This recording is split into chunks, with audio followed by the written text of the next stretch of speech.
All right, guys. I'm not going to bore you with all the grinding, just because, well, it can take a minute, and it doesn't really help you any.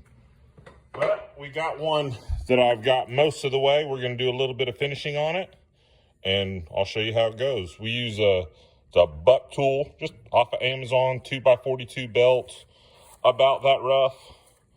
It says 40 grit, but I use worn out belts on here, so it's actually probably closer to 80 or 100.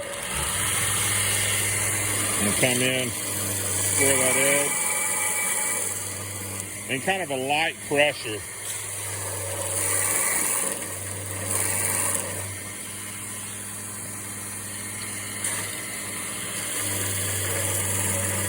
You don't have to get too rough with it. I'm just checking, making sure that nice and consistent all the way through. Starting with the rougher belt to get the meat of it out helps quite a bit. That'll work.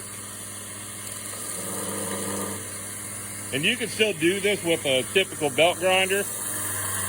This isn't something that's,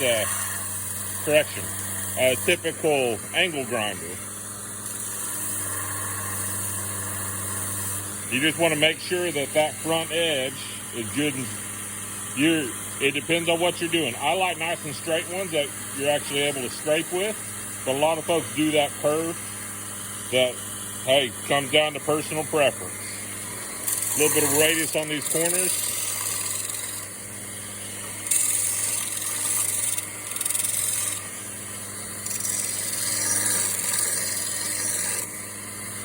Radius these edges.